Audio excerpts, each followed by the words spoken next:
오늘은 이제 이 가나안 여인의 이제 믿음에 대해서 우리가 살펴보고자 합니다. 이 여인의 믿음의 영성, 정말 마지막까지 우리가 읽어봤지만은 정말 이 여인은 극도로 겸손한 모습을 이제 보여주고 있죠. 오늘 본문은 이제 마가복음 7장에도 나오는데요. 마가복음 7장에 보면은 수로보니게 여인 이렇게 나와요. 수로보니게, 이게 헬라 여인이었고 헬라인이었고 수로보니게 여인이었다.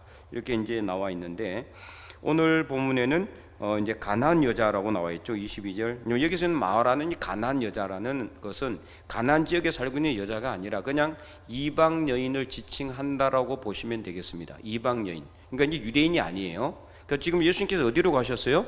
두로와 시돈. 두로와 시돈은 이스라엘 땅이 아니죠. 유대 땅이 아니에요. 이곳은 이제 지금 레바논에 속해 있고, 두로와 시돈은 이제 갈릴리 북부 지역의 이제 해안 도시죠. 두로와 시돈 지역, 아주 고대 도시입니다. 고대. 옛날에는 이제 하나의 국가였어요. 두로 알죠, 그죠? 그래서 하나님께서 이제 이 두로와 시돈에 대해서 엄청나게 이제 심판을 선포하기도 하시잖아요. 그래서 이제 두로 시돈이 이제 또 다른 연합 국가인데, 이 지역은 이제 베니게라는 곳입니다. 페니키아 반도입니다. 페니키아. 그래서 오늘날은 어디일까요? 여기가 오늘날 이곳은 레바논인데 뭐 또 거의 일치해요. 레바논하고 오른쪽이 이제 시리아입니다. 시리아. 그래서 이제 이 시리아와 레바논 이쪽은 뭐 거의 다 같은 지역이라고 보시면 되겠습니다. 그래서 이제 마가복음 7장에 나오는 수로보니게는 똑같은 곳이에요. 자, 수로보니게. 수로는 어디를 이야기할까요? 시리아를 의미한 거. 시리아. 수로. 보니게는 베니게. 그러니까 페니키아. 두로와 시돈 지역을 페니키아라고 그랬어요. 지금도 페니키아라고 그렇게 불러요. 지금도. 그래서 이제 성경에는 베니게라고 나와요. 베니게. 그래서 보니게도 똑같은 말입니다. 수로보니게는 수로, 시리아 쪽에 있는 시리아가 워낙 이제 그 전에 큰 국가였다 보니까 시리아에 있는 베니게라고 이제 그렇게 이제 돼 있는 거죠. 그래서 수로보니게 하면은 똑같은 두로와 시돈에 있는 그 지역이다. 그래서 이제 이곳에 갔다는 거죠. 상당히 위에까지 올라갔다라는 거죠. 상당히 멀어요. 갈릴리에서도 더 위로 올라가야 되거든요. 더 위쪽으로. 그래서 상당히 위쪽으로 올라갔다는 것을 볼 수가 있습니다. 그런데 이 여인 하나가 22절에 그 지경에서 나와서 소리를 질러 이르되 주 다윗의 자손이여 나를 불쌍히 여기소서. 아마 이제 그 예수님의 소문이 주변에 있는 이 이제 유대 지역, 유대 위쪽의 갈릴리 북부 지역, 두로와 시돈이라든지 그다음에 이제 또 시리아 쪽 남쪽으로는 뭐 저 밑에 지역까지 다 이제 퍼졌잖아요. 그러니까 이제 예수님의 소문이 퍼졌고, 아마 이 여인은 예수님에게 예수님 온다는 소문을 아마 들었던 것 같아요. 이제 예수님이 또 어떤 분인지를 분명히 이 여인은 알고 있었어요. 22절에 보니까 다윗의 자손. 이 다윗의 자손이라는 그 표현이 저번에 제가 한 말씀을 드렸잖아요. 그냥 다윗의 자손이 아니라 이 다윗의 자손은 메시아로서의 예수님을 지칭할 때 쓰는 표현이라고 볼 수가 있어요. 그러니까 이 여인은 아마 예수님이라면은 분명히 자기 딸을 고쳐주실 수 있는 그런 신적인 권위와 능력을 가지고 있다는 것을 알고 있었던 것 같아요. 그러니까 믿었던 것으로 볼 수 있어요. 왜냐하면은 나중에 28절에 예수님께서 결론적으로 이 여인에게 뭐라고 그럽니까? 뭐가 크다? 믿음이 크다 그랬어요. 믿음을 칭찬하고 있잖아요. 믿음을. 뭐에 대한 믿음이에요? 예수님이라면은 낫게 해주실 수 있는 믿음, 예수님이라면 고쳐줄 수 있을 것이라는 믿음, 예수님에 대한 분명한 믿음이 이 여인에게는 있었다는 것을 알 수가 있다. 그래서 오늘 본문에 이 여인은 지금 쭉 내용을 보니까 어떻습니까? 이 여인은 어떻게 해서든지 자기 딸을 고칠 수 있다라는 믿음, 그리고 어떻게 해서든지 예수님에게 응답받고자 하는 그런 결단을 가지고 나온 것을 볼 수가 있어요. 그냥 뭐 되면은 한번 이렇게 들이밀어 보고 되면은 감사, 안 되면 그럼 그만, 이게 아니란 말이에요. 사신결단,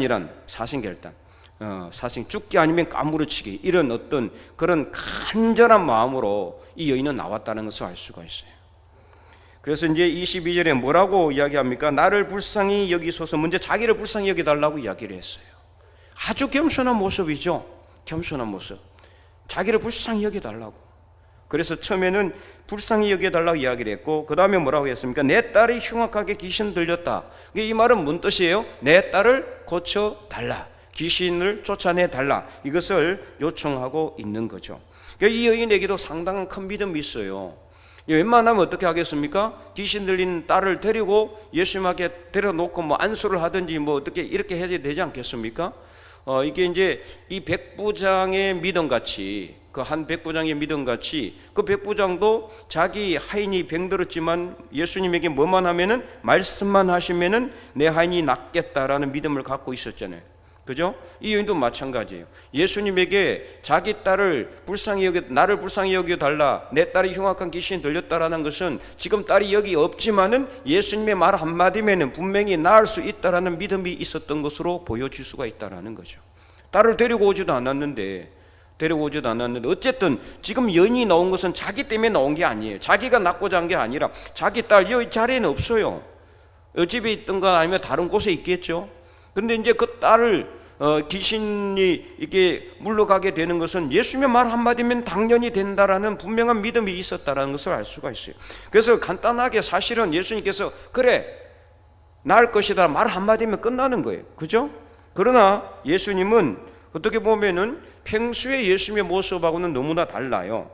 자, 그래서 23절에 예수께서 한마디도 대답하지 않았어요. 23절 전반절 예수는 한 말씀도 대답하지 아니하시니.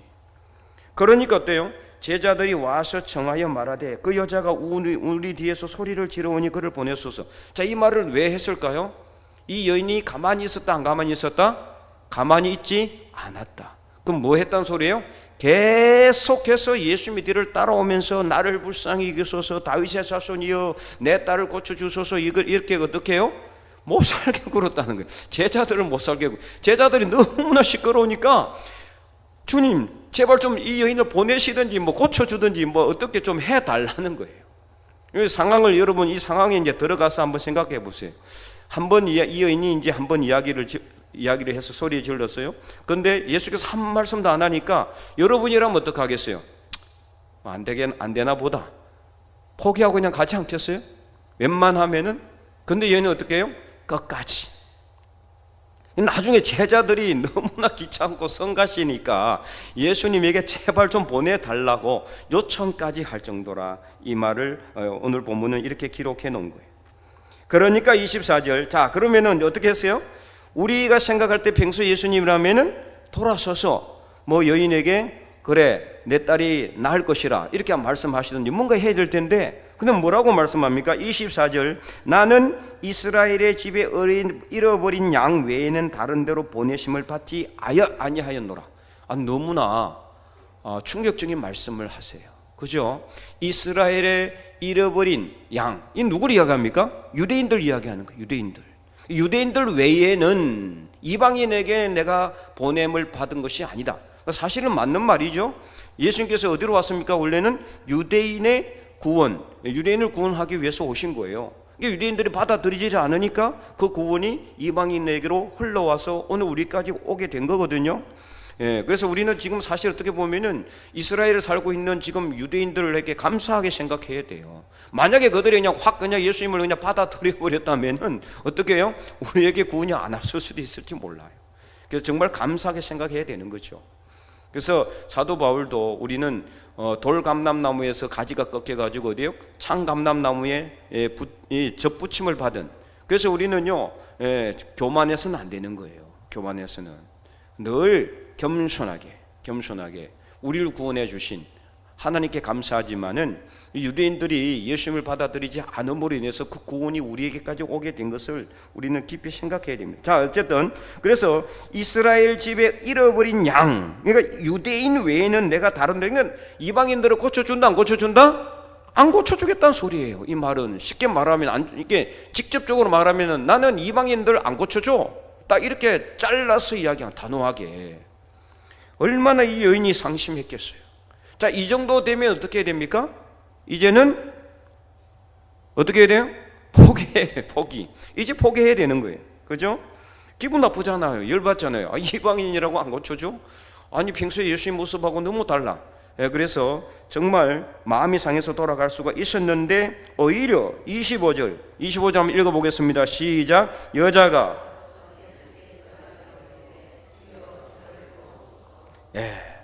이 여인도 대단해요. 이제는 어떻게 합니까? 아예 와가지고 막 딱 엎드려가지고 절을 하면서 나를 도와달라. 저를 도와주시옵소서. 이렇게 이야기를 해요. 완전히 자기를 낮추죠. 절을 했다는 건 뭐예요? 예수님을 뭐로 삼았다? 경배의 대상으로 삼고 있다는 걸 알 수 있어요. 경배의 대상으로.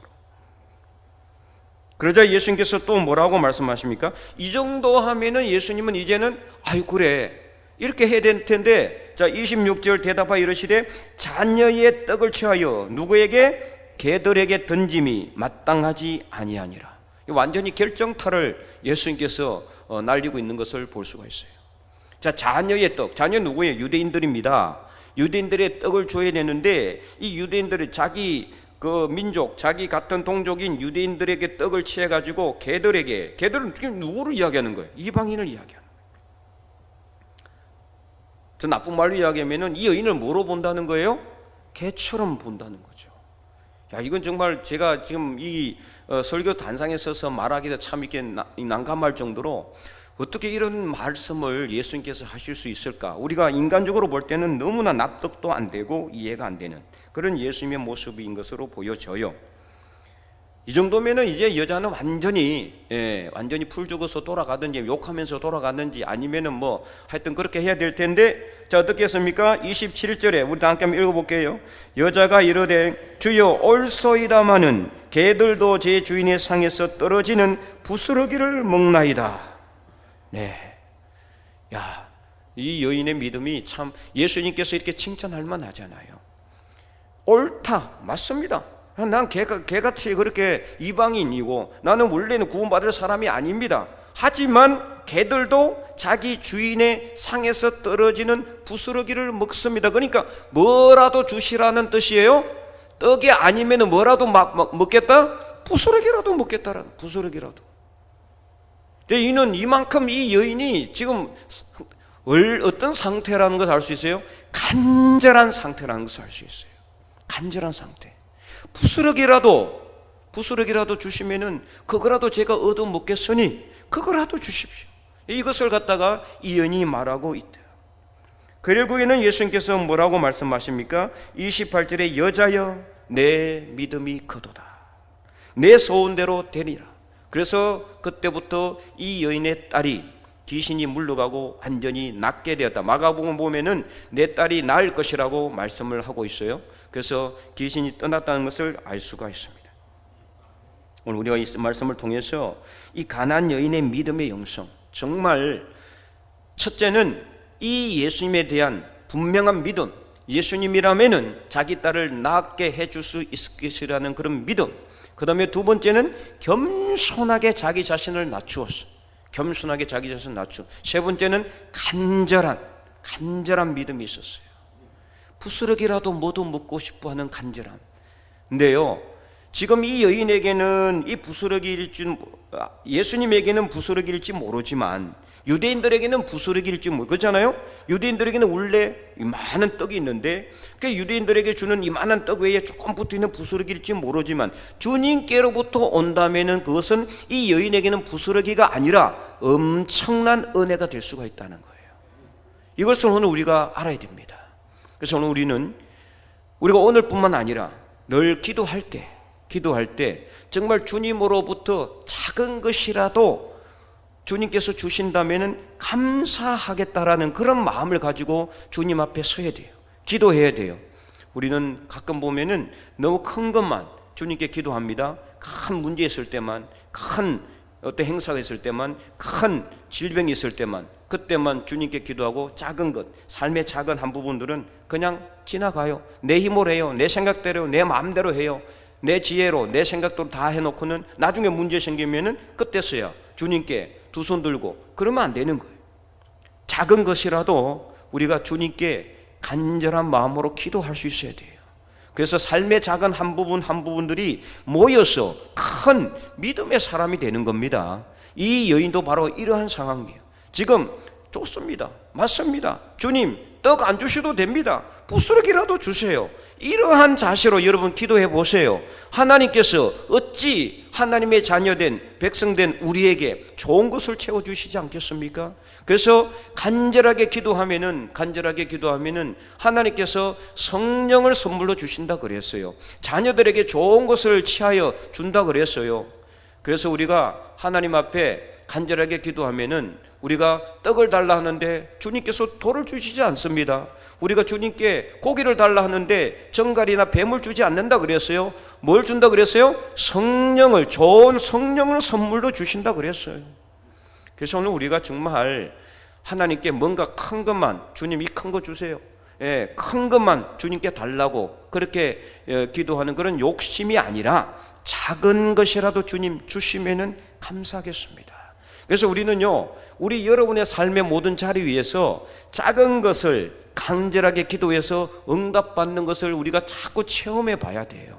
그래야 큰 것이라도 나중에 주님께 주시면 더 감사하게 되는 것이지, 안 그러면은 우리가 우리 작은 삶의 작은 것들은 그냥 다 지나쳐 버리는 거예요. 그것 다 주님 손에 달려 있는 겁니다. 하나님 손에 달려 있어요. 우리 삶의 모든 부분이 다 하나님께서 섭리하시는 그런 것입니다. 그러므로 우리는 큰 것이든 작으신 것이든 무엇이든 간에 하나님께 나아가서 엎드리고 기도하여 겸손하게 하나님께서 부스러기라도 주시면은 감사하겠습니다라는 그런 겸손한 믿음의 영성의 사람들이 되시기를 바랍니다.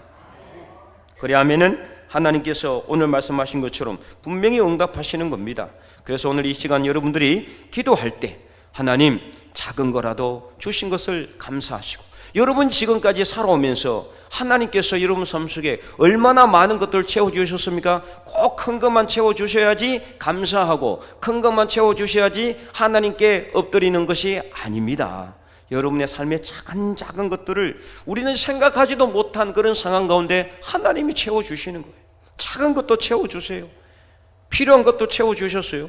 그런 거는 우리는 다 잊어버려요. 그리고 큰 거 채워주지 않는다고 하나님께 원망하고 불평하고 그러시면 안 되는 겁니다.